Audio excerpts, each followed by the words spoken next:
with her. Ladies and gentlemen, help me welcome our next performer to the stage. Put your hands together for Josh Honeycutt. Say Victoria D. Voice, you're up next. Let's go.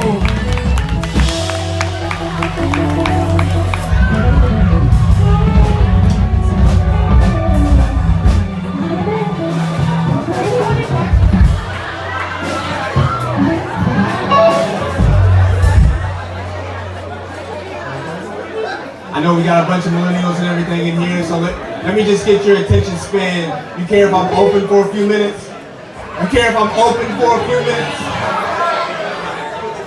All right, here we go.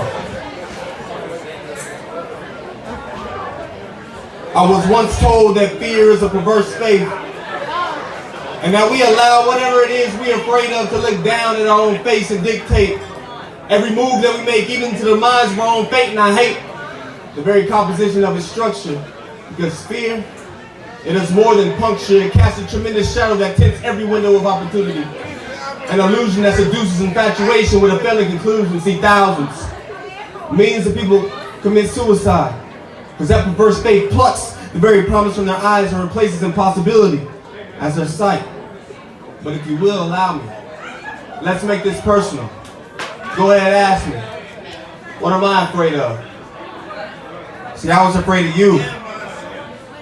Daily I was terrified to fall from the heights of acceptance into a gorge of disapproval. So I climbed each limb straight into the utmost energy. I trained it to get this invisible plateau that my mind had created, as if all humanity was going to look up and see me and be grateful for the chance of my acquaintance. See, I used to dream.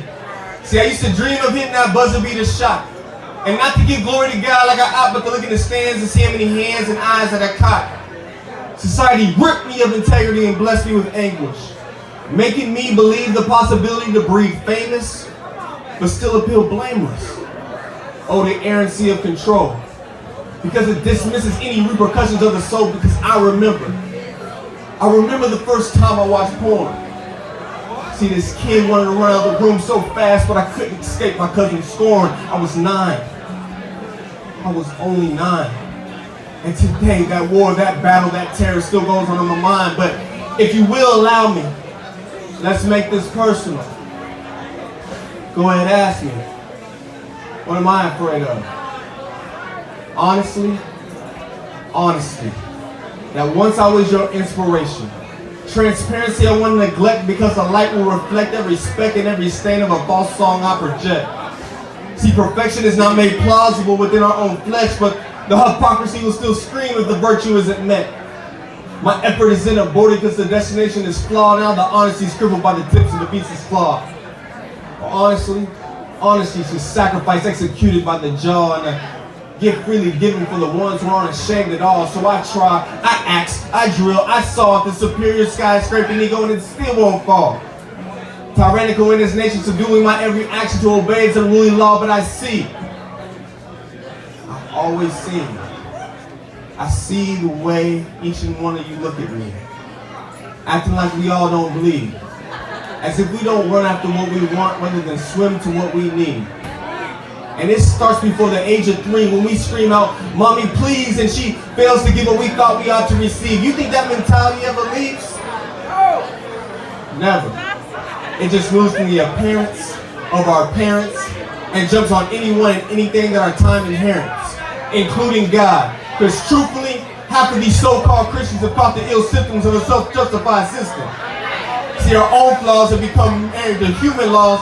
Killers, racists, rapists, gays, abortions, we point the finger at them all. We fiend for being seen because the drug of being right definitely has its withdrawals. But self-examination, we ignore that darkest call. And I'm not trying to point the finger at you, because I know what tune involved. But when I truly examine the cross, when Jesus took that so-called loss and became the solution to that fear problem I was once trying to solve, I can look at your clay faces and demons in dark places and say, what in the hell am I scared of?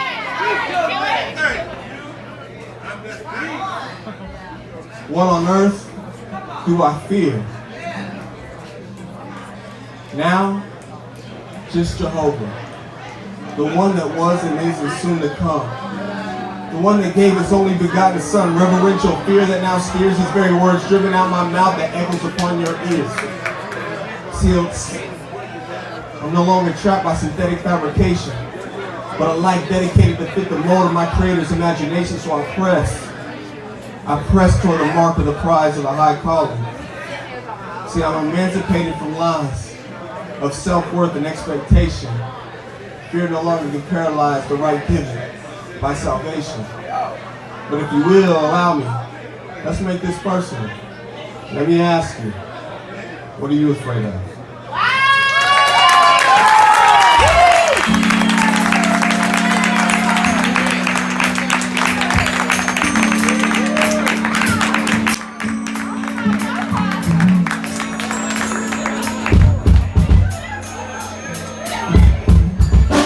I think Josh Honeycutt just got himself a wife. Josh, you just got a standing ovation from one woman in the room. She's like,